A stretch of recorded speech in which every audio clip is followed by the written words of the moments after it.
Sveicināti sporta draugi, sveicināti hokeja draugi. Helsinks un Stokholma šajās dienās ir pārņēmis hokeja trakums. Un arī portāla sportcentrs.com komanda ir ieradusies šeit Helsinkos, lai ziņotu par visiem jaunumiem pasaules čempionāta sakarā. Latvijas izlases Helsinkos ieradās jau vakar, bet šodien vīriem priekšā otrais treniņš. Tādēļ mēs dosimies noskaidrot, kā viņiem veicas. Nokļūšana līdz treniņu hālai izskatās visai iespaidīgi. Skatīsimies, kā šīs konstrukcijas izturēs man svaru.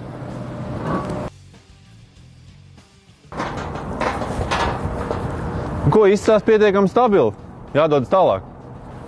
Pārvarot improvizētās kāpnes, nokļūstam klintī cirstā tunelī, kurš tālāk mūs noved līdz treniņu laukumam, kuru pirmoreiz ieraugot gan treneri, gan hokejisti ir patīkami pārsteigti. Jā, es jau sākumā ar pirmo atsuzmetienu domāju, ka tiešām ledus, ja?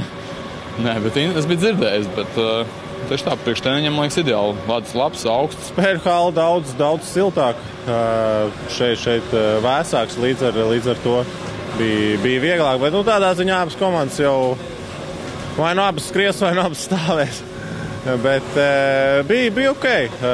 Ledus arī normāli, viss kārtībā, bet laukums vispār plats, vajag plats, pat ja arēnā jau ir plats lidlauks, tad te vēl likās platāks, bet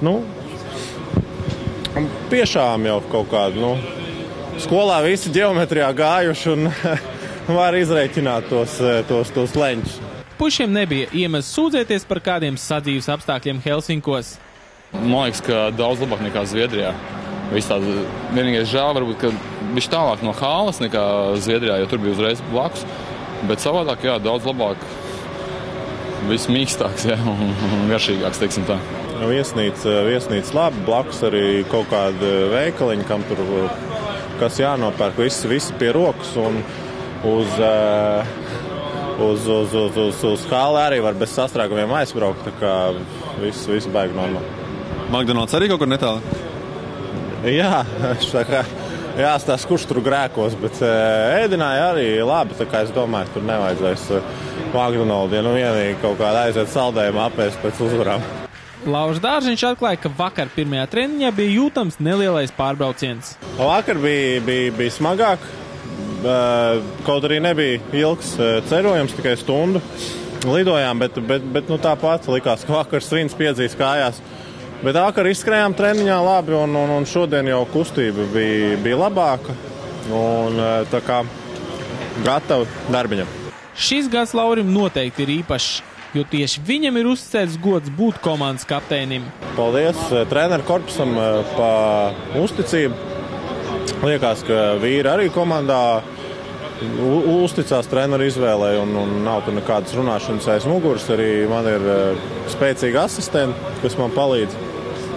Tā kā, bet grupa tāda, kurai nav jāsaka 2-3 reizes, viņu visu uzķer ar pirmo reizi. Tā kā nav tādā ziņā, nav nekādas problēmas. Ko vispār treneris Nolans no tevis kā kapteiņa gaida? Tu pats to esi sapratis, teiksim, ar viņu runājot, vai kā tas ir? Jā, kā tas Latvijas būs, angliski būs, leadership. Būt līderim gan uz laukuma, gan arī ārpus tā, gan jo viens ir runāt skaisti, bet tev jārāda arī piemērs uz laukuma. Tā kā es un mani palīgi centīsimies vest komandai sevīm, bet es domāju, mūsu komandā nav nekādi pasažieri un neviens tur nav jāved. Visi būs šoferi gatavi uzņemties iniciatīvu. Krišāns Rēliks ir tikko atkopies no traumas. Hokejists gan ir optimistisks. Jā, es neko tā īpaši nejūtu vairs.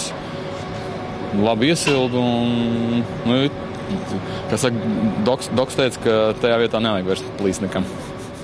Jau rīt Latvijas izlasē priekšā principiāls un grūts pārbaudījums pret vareno Krievijas izlasi. Kāda būs jaunuma pirms pirmās pasaules čempionāta spēles, uzzināsiet jau rītdienas reportāžās no Helsinkiem.